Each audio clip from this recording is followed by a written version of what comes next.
Hi, this is a video over Tai Chi moving postures, okay?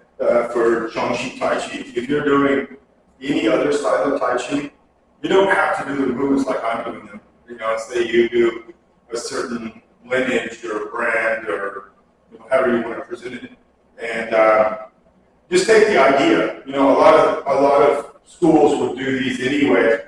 It's considered line drills, or I like to call them moving postures because I'm trying to move from one piece to another.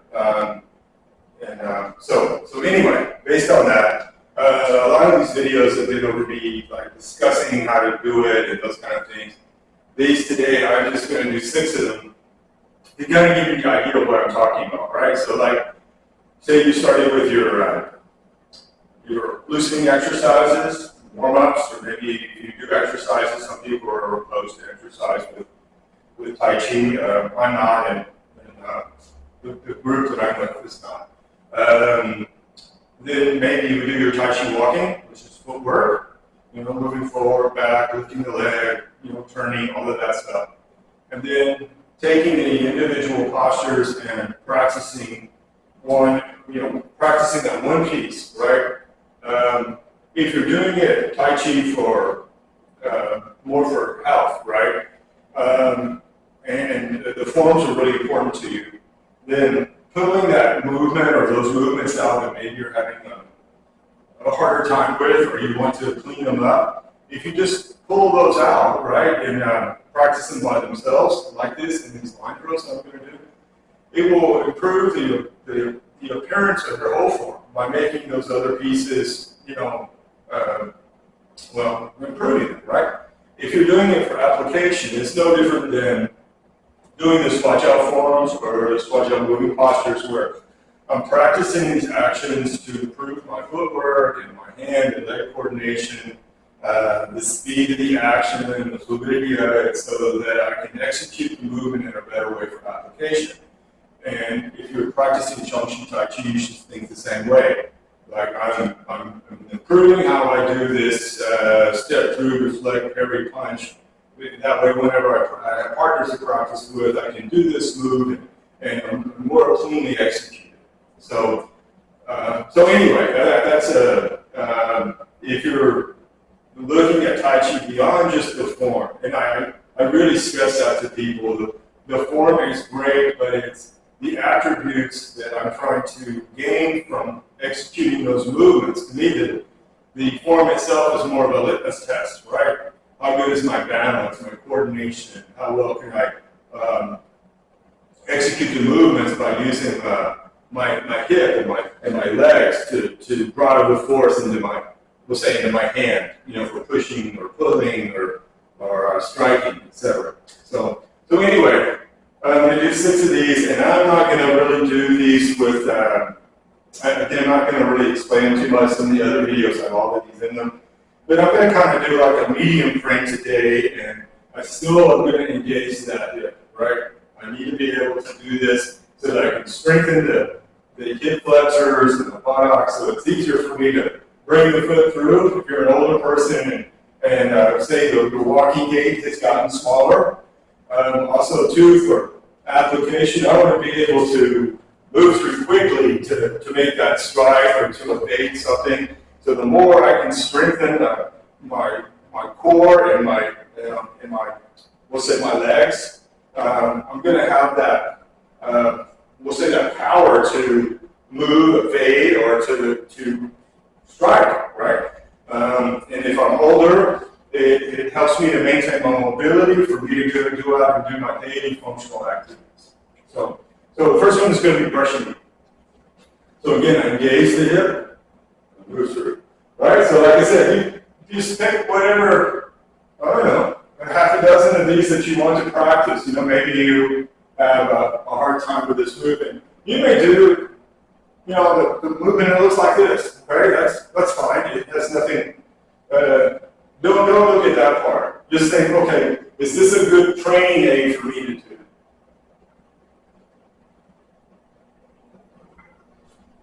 Being able to turn and to do your movements is really important. A lot of people struggle with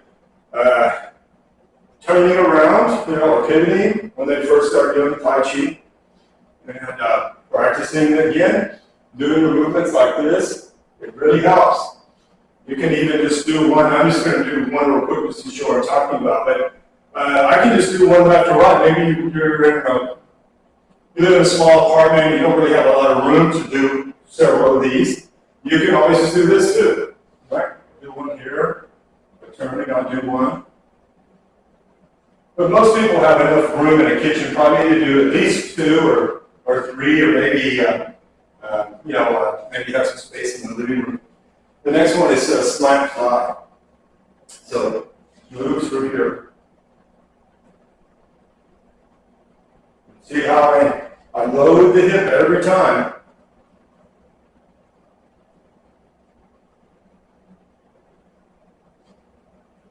You see, I should just be able to smoothly turn and do the next move. And this will help you with all of that stuff.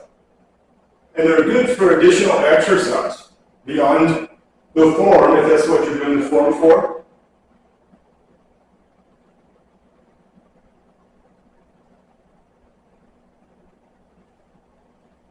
Or to all horses.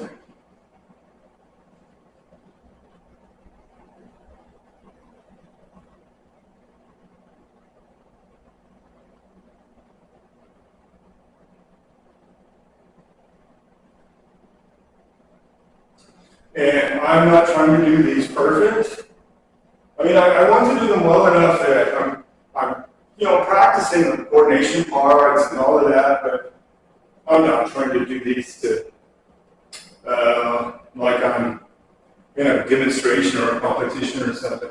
Don't put that kind of pressure on yourself. Just work through the movements when you're practicing them like this. And then Repulse Monkey. Now, all of these, you could do them with knee lifting or with, not all of them you could do with leg skills, but you could do pretty much all of them with knee lifting. If you're really trying to improve your balance or, the strength in the hip flexors and your core muscles, and doing them with lifting the leg is really helpful for that. There's other stuff that I have in other videos. Fair lady. So the way we do fair lady, there's not really a lot of articulation components to it. It's just very practical.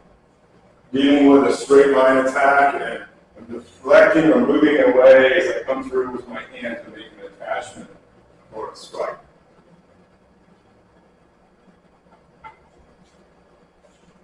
Now, you can do these things. I would also recommend do the movements fast, do them really slow,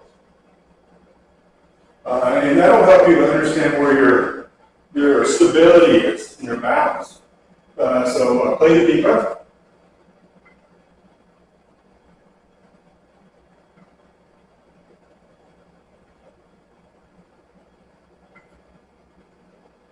Move backwards if you want.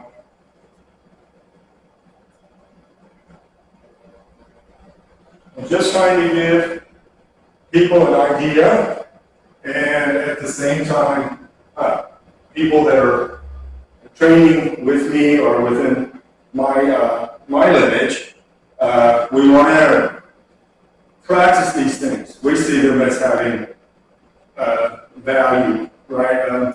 If you kind of step aside for a second and talk about Squat-Jiao. Squat-Jiao is all about throwing people. And we have forms. There's 24 forms that we practice that help with the coordination of the movements, how to and where to execute force, and all of the fundamental attributes that you need to improve upon executing those throws. There's also belt cracking, and those are excellent to help you develop the timing to get everything to end together. Also excellent for footwork.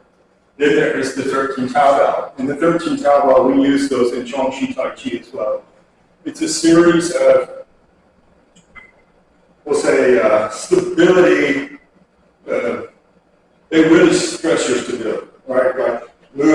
this where my feet are on the same exact line, and then from here I twist and I rotate the core, and it'll really affect you, right? Or balancing pieces where I lift the leg.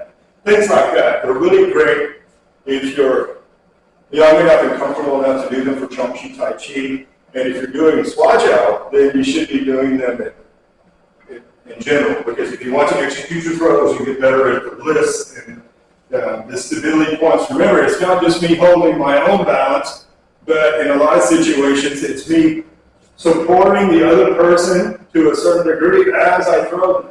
So I have to be strong enough and stable enough for me, as well as a large portion of the other person's weight. So with the Tai Chi, the reason I brought that up is like with the Tai Chi, we have the Taobao. We have loosening exercises, which you can do in the Master Chong's Swajiao also. We have apparatus, just like there's apparatus in the Swajiao. The apparatus and the training modules, yes, they're hitting other aspects, but if you're learning Swajiao, I would really recommend you pick up Master Chong's Tai Chi as well. It's excellent for maintaining your body, keeping your joints loose, strengthening connective tissue, the things that we want to preserve from when you're getting thrown around. You want to make sure that your joints are loose enough that you're not putting a tremendous amount of force in them. Our joints are so important. And then the connective tissue, if you damage it, it can take months to heal up or potentially be permanently damaged. And then you have a chronic issue to deal with. So anyway, one more time on these. So brush knee, right? See, I'm loaded. And I guess the whole point I'm trying to make is that if you're younger and you're doing some form of martial arts, Kung Fu, and especially something that's as vigorous as Swajiao, and a lot of Swajiao practitioners, they go and do sport wrestling, some of them compete in Sanda, and we want to be able, if you're younger and you have the ability to do that stuff, that's wonderful, but you got to take care of your joints. You've got to take care of the connective tissue. You've got to make sure that your body is loose. If not, you're going to end up potentially hurting yourself, or you do this stuff for 10 years, and then you look up and you've damaged your knees or your rotator cuffs or your hips. And we want it to be for long life. We don't want it to be for, we've got to have our bodies to last us. Maybe you're the lucky one and you can live into your 80s and have a, great quality of life. But there's a lot of martial artists out there that they end up having knee replacements, hip replacements, shoulder, shoulder surgeries, all kind of stuff, fairly. And I will be 56 this year, and I don't have any knee problems. I don't have any hip problems. I don't have any shoulder problems. I don't have any back problems. Wrist, elbow. I don't have any functional chronic conditions with any of my joints. And I started doing Tai Chi in my 20s. My Sifu said to me, "You're not going to appreciate this until you're 50 years old." I had to ask him several times to teach me because I was pretty young at the time. And, that was over 30 years ago that I asked the man to teach Chongqi Tai Chi to me. Okay, well, he was right. I didn't fully appreciate it until I was in my late 40s, how this is helping my body. And at the same time, I'm so glad that I took up Tai Chi because I truly believe with all of the kicks that I've taken, the throws on the ground that I've taken, that I don't know if my body would be in the same condition that it's in now. And I really, I really like doing, we'll say Kung Fu, especially Squat Chow and Tai Chi. And I want to keep doing it as long as I can. And me in my mid-50s, to be able to get thrown down or to throw somebody down, I have to have this strength in my legs and in my core. And, I have to have good grip strength. And that's why I feel it's so important, again, that, maybe you think, well, what does this have to do with these postures? It has everything to do with the postures in the sense that the more I drill these things, the more I develop them, the better overall all of it will be. But I have to break things apart and train it like that. If you just think about the form alone, you're going to get only a very small a portion of it. Meaning, the more that you see the other things, it'll enhance everything for you, and it'll make more sense, and you'll feel better. The body will be better. All of that. So, anyway, I hope you liked the video, and again, just 6 of these individual postures, giving you an idea of how to do it if you don't know how. Thank you for watching.